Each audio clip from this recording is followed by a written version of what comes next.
ચલો મિત્રો, હવે અહીંયા ધ્યાન રાખજો. આપણે એક લેક્ચર અપલોડ કરી દીધો તો મેં, પણ એમાં થોડોક પ્રોબ્લેમ આવ્યો હતો. કારણ 408 થી ક્વેશ્ચન ચાલુ થયા હતા 450 સુધીમાં. એમાં વચ્ચે અચાનક કીબોર્ડ દબાઈ જવાના કારણે આખો લેક્ચર શું થઈ ગયો તો બ્રેક થઈ ગયો અને લગભગ 10 ક્વેશ્ચન આવ્યા અને પછી અધૂરો રહી ગયો. એટલે આપણે 408 થી લઈને 450 ને એમસીક્યુ ફરીથી રિપીટ કરીએ છીએ અને પછી આ એ લેક્ચર હું પાછો અપલોડ કરી દઈશ, એટલે તમે જોઈ લેજો. અને પછી 450 થી લઈને કંઈક 487 કે 84 સુધી પાછો લેક્ચર ચાલ્યો છે અને પાછો કંઈક બ્રેક થઈ ગયો છે.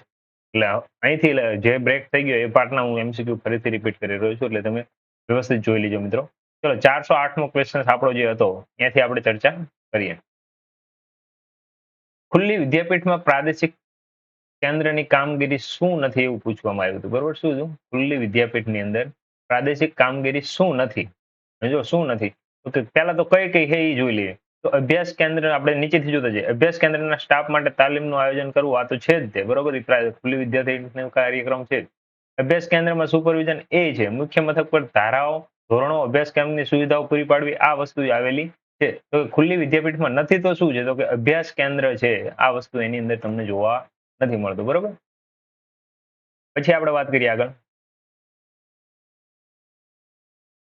બ્રોડિંગ્ટન અનુસાર આંકડાશાસ્ત્રને શેનું વિજ્ઞાન કહેવામાં આવ્યું? જો અહીંયા કઈ વસ્તુ કીધું છે તો કે અહીંયા આપણને વધારે ભાઈ અનુમાન જ લગાવવાનું હોય. બરોબર, એટલે ગણતરીનું તો ઠીક છે, પણ સૌથી વધારે આપણે જોવા જઈએ તો એને શું છે, ગણતરીની કરતા પણ વધારે મહત્વ આપ્યું હોય તો એને આપ્યું છે અનુમાન અને સંભાવનાનું. એટલે અહીંયા ગણતરી પદ્ધતિ અને સરેરાશ શું થશે, નીકળી જશે, અનુમાન અને સંભાવના. આંકડાશાસ્ત્ર એટલે સરેરાશ નું વિજ્ઞાન એવું કહેનાર વ્યક્તિ કોણ હતો? એ ઉપર જ વાત કરી, કોણ? બ્રોડિંગ્ટન હતો. બરોબર, એ સિવાય માહિતીના સંદર્ભમાં એકત્ર કરેલી માહિતીને સ્વરૂપમાં મળી હોય તે જ સ્વરૂપમાં હોય તેવી કેવી માહિતી ગણાય? જો શું કીધું, માહિતી સંદર્ભમાં એકત્રિત કરેલી માહિતી જે સ્વરૂપમાં મળેલી હોય એ જ સ્વરૂપમાં તમે જુઓ તો એને કઈ માહિતી કહેવાય? તો કે આવી જે માહિતી હતી એને કેવી માહિતી કહેવાય? અવર્ગીકૃત માહિતી તરીકે ઓળખવામાં આવે છે. વર્ગીકૃત નો આવે ને મધ્યવર્તી નો આવે. માહિતીના પૃથ્થકરણ, માહિતીના કોઈ ચોક્કસ ગુણ કે લક્ષણોના આધારે વર્ગીકરણ કરવાની પ્રક્રિયાને શું કહેવાય? તો કે એને આપણે શું કહીએ કે આપણે આલેખ ઓલા આવૃત્તિ વિતરણ શીખેલા છીએ, એને આવૃત્તિ વિતરણ જ આપણે કહેતા હોઈએ છીએ. બરોબર, માહિતીના બધા જ ગુણ લક્ષણોનું પ્રતિનિધિત્વ કરતા માપન અંકને તેના વડે ઓળખવામાં આવે છે. જો શું કીધું છે, માહિતીના બધા જ ગુણના માપન જે કરતા લક્ષણોના પ્રતિનિધિત્વ માપન કરતા હોય તો એને શેના વડે ઓળખવામાં? તો કે એને મધ્યવર્તી સ્થિતિમાન વચ્ચે આવૃત્તિ વિતરણ તો આવતું નથી, કારણ કે ઉપર આવી ગયું પ્રસારમાં એને થતું, એટલે વધુ કોણ? મધ્યવર્તી સ્થિતિમાન. મધ્યવર્તી સ્થિતિમાન કેટલા પ્રકારનું છે પાછું આપણને એ પૂછવામાં આવ્યું છે. તો અમે એ વસ્તુ ખબર જ હોવી કે મધ્યવર્તી સ્થિતિમાન રહ્યું એ 3 પ્રકારનું છે. તો કઈ કઈ રીતે? તો કે મધ્ય, મધ્યસ્થ અને બહુલક. આ 3 પ્રકારનું આપણે મધ્યવર્તી સ્થિતિમાન જોઈએ છે. તો નીચેના પૈકી મધ્યવર્તી સ્થિતિમાનના માપ કયા છે? તો કે જો અહીંયા મધ્યક, મધ્યસ્થ અને બહુલક, આ 3 માપ આવશે. બરોબર, પછી આપેલા બધા જ પ્રાપ્તાંકોના કુલ સરવાળાને તે જ પ્રાપ્તાંકની સંખ્યા વડે ભાગતા શું મળે છે? એને આપણે શું નામ આપતા હતા? મધ્યક કહેતા. કે આપણે બધી જ સંખ્યાનો શું કરતા? સરવાળો, અને જેટલી સંખ્યા હોય એના વડે એને આપણે શું કરતા હતા? ભાગી નાખતા હતા. બરોબર,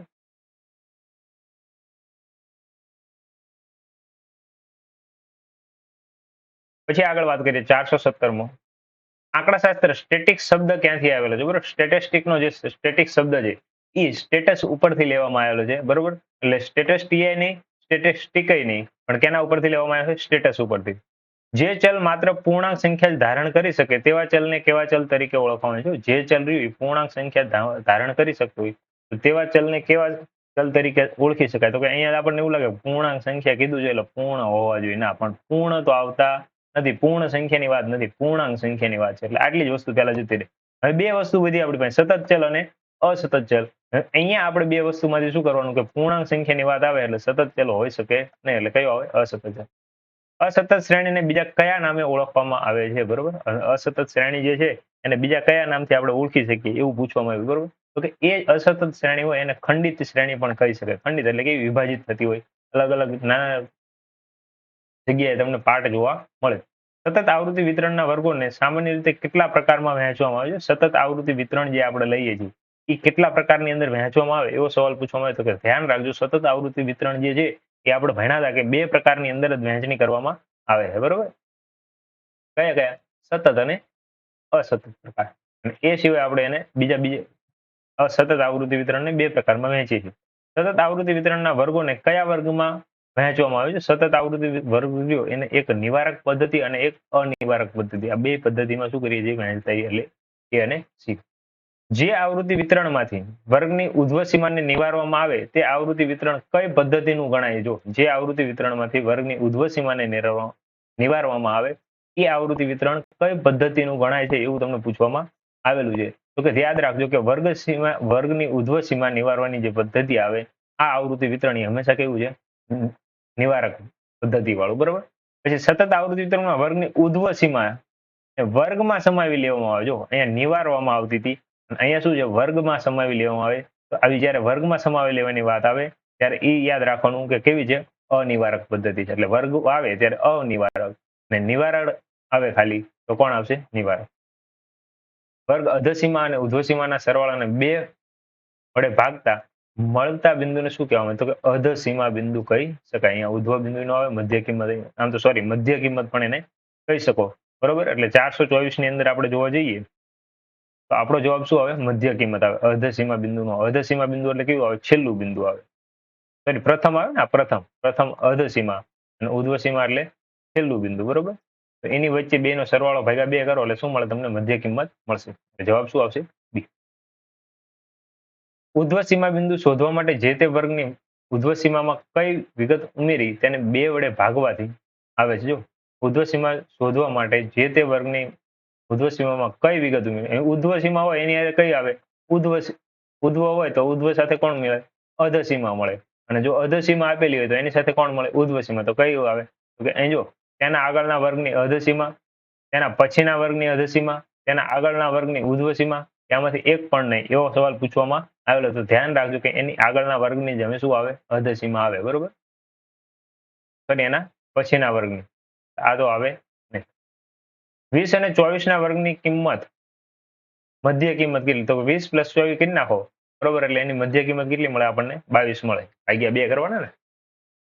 અધસીમા બિંદુ પ્રાપ્ત કરવા જે તે વર્ગની અધસીમા કઈ વિગત ઉમેરી તેને, તો જો એના પછીની કઈ આવે? ઉર્ધ્વ સીમા. ઉર્ધ્વ સીમા હંમેશા ક્યાં હોય? આગળ હોય. અને પછી કઈ આવે? અધસીમા. તો કે અહીંયા આપણને અધસીમા આપ્યું હોય હંમેશા એની ઉર્ધ્વ સીમાની જ વાત હોય, બરોબર. એટલે અહીંયા કોણ આવશે? ઉર્ધ્વ સીમા જ આવશે, બરોબર. એટલે જવાબ શું બનશે? બી. વર્ગની વર્ગ લંબાઈ શોધવા માટે શાનો તફાવત મેળવવામાં આવે છે? જો વર્ગની વર્ગ લંબાઈ શોધવી તો આપણે ઉર્ધ્વ સીમા અને અધસીમા બે નો સરવાળો કરી અને ભાગ્યા શું કરી નાખવાનું? 2. એટલે પહેલું જ આવશે આપણો જવાબ. 29 આપણે જોઈએ.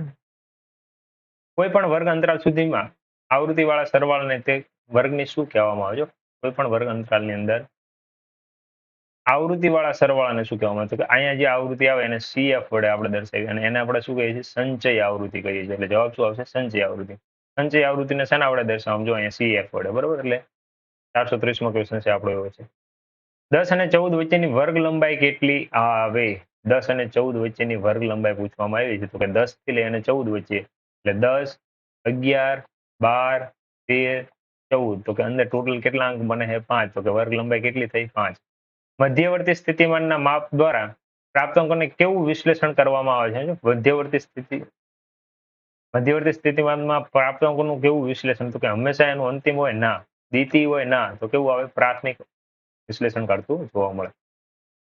મધ્યક શોધવા માટે આપેલી માહિતીના બધા જ પ્રાપ્તાંકોનો સરવાળાને તેના વડે ભાગવામાં આવે છે. જો મધ્યક શોધવા માટે આપેલી માહિતીના પ્રાપ્તાંકોની સરવાળાને શેના વડે ભાગો? તો કે પ્રાપ્તાંકોની સંખ્યા વડે, જેટલા પ્રાપ્તાંકો આવેલા હોય એના વડે. એટલે જવાબ શું બનશે? ડી. મધ્યકને સંકેતમાં શેના વડે દર્શાવવામાં આવે? તો કે મધ્યકને x બાર વડે, મધ્યસ્થને આ જો અહીંયા મધ્યક, આ મધ્યસ્થ, બરોબર. અને આ શું છે આપણો? બહુલક. અને આ પ્રમાણિત વિચલન. એટલે ધ્યાન રાખજો અહીંયા એક જ ક્વેશ્ચનમાં આપણે બધા ક્વેશ્ચન્સ લઈ લઈએ એટલે આવા ક્વેશ્ચન્સ ફરીથી આવે તો આપણે જોવાની જરૂર પડે નહીં. મધ્યક જે છે મધ્યકને x બાર વડે, મધ્યસ્થને m વડે, બહુલકને z વડે અને પ્રમાણિત વિચલનને શેના વડે? SD વડે દર્શાવવામાં આવે. આપણે માહિતીના બધા જ પ્રાપ્તાંકોના સરવાળાને પ્રાપ્તાંકોની સંખ્યા વડે ભાગીએ તો એને શું કહેવાય? તો કે એ આપણો બને મધ્યક. એટલે એનો જવાબ શું આવે? મધ્યક. મધ્યવર્તી સ્થિતિનું સૌથી પ્રચલિત માપ કયું છે? જો મધ્યવર્તી સ્થિતિનું સૌથી પ્રચલિત માપ, તો કે સૌથી પ્રચલિત માપ એટલે મધ્યક જ આવે, બરોબર. એમાંય કઈ ફેરફાર નથી. મધ્યવર્તી સ્થિતિમાનનું સૌથી આધારભૂત માપ કે તોય કેવું આવે? મધ્યક જ આવે, બરોબર? એટલે પ્રચલિત માપ, આધારભૂત માપ એ કયો છે? મધ્યક જ છે. ધારેલા મધ્યક માટેની સંજ્ઞા, તો કે આપણે ધારેલા મધ્યક માટે ધોરણ 10 ની અંદર શું વાપરતા હતા? એ વાપરતા હતા. 72, 68, 55, 62 અને 83 નો મધ્યક કેટલો? તો કે આ બધાનો પહેલા આપણે શું કરી નાખવાનો? સરવાળો કરી નાખીએ. તો કે સરવાળો તમને કેટલો મળે? તો કે અહીંયા 72 અને 68, અહીંયા હું જોવા જઉં છું 68 અને 62 લઈ લઉં, બરોબર? એટલે મને કેટલા મળે? 130 મળે. પછી હું લઉં છું 83 ને 72, એટલે મને મળશે 155, અને આ 55 એની અંદર એડ કરી દઉં. તો ટોટલ કેટલા થયા? 55, 155 ને 55 કરીએ એટલે આ 210.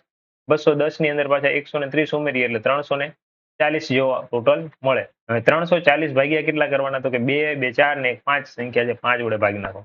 5, 6, 30 અને વાયા વધ્યા 40, 5, 8, 40. તો કે 68 જવાબ આવવો જોઈએ, એટલે આપણો 68 જવાબ આપેલો છે.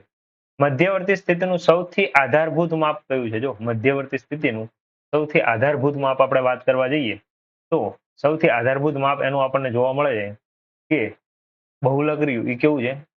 ઓછું આધારભૂત, સોરી, સૌથી ઓછું આધારભૂત માપ આપણે જોવા જઈએ તો બહુલક. આ બહુ ઓછું લેવામાં આવે, બરોબર? એટલે સૌથી ઓછું આધારભૂત, અને આધારભૂત માપ ઓછું કાઢી નાખે અને ખાલી સૌથી આધારભૂત કે તો કોણ આવશે? મધ્યક આવશે. અને મધ્યસ્થ આધારભૂત કે તો એ મધ્યક આવે, બરોબર? 50 અને 69 વર્ગની અધસીમા શું હોઈ શકે? જો આ બેની વચ્ચે શું કીધું છે? અધસીમા પૂછી. આની અધસીમા આપણે જોવા જઈએ 441 ની અંદર, તો કે આની અધસીમા એટલે આની 0.5 જેટલો ફેરફાર પડે, એટલે 49.5 જેટલો ફેરફાર આવવો જોઈએ, બરોબર? બરોબર. અને ઉધ્વસીમા કે એટલે કેટલી આવે? 59.5. 5 વધે ને કા 5 ઘટે, એટલી વસ્તુ આપણે ધ્યાનમાં રાખવાની, બરોબર? 446 ક્વેશ્ચન પાછો એવો આવે છે ને, 446,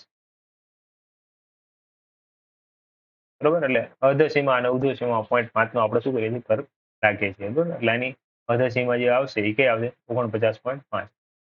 જ્યારે પ્રાપ્તાંકોના છેડા અનિશ્ચિત હોય ત્યારે મધ્યવર્તી સ્થિતિમાનના માપ તરીકે શાનો ઉપયોગ કરવામાં આવે? જો ત્યારે પ્રાપ્તાંકોના છેડા કેવા હોય? અનિશ્ચિત હોય ત્યારે મધ્યવર્તી સ્થિતિમાનના માપ તરીકે શાનો ઉપયોગ કરવામાં આવે છે, બરોબર? પ્રાપ્તાંકોના છેડા કેવા છે? અનિશ્ચિત છે ત્યારે આપણે હંમેશા મધ્યસ્થની વાત કરીએ છીએ. મધ્યસ્થની વાત કરતા હોય છે, બરોબર? એટલે કોણ આવશે? મધ્યસ્થ.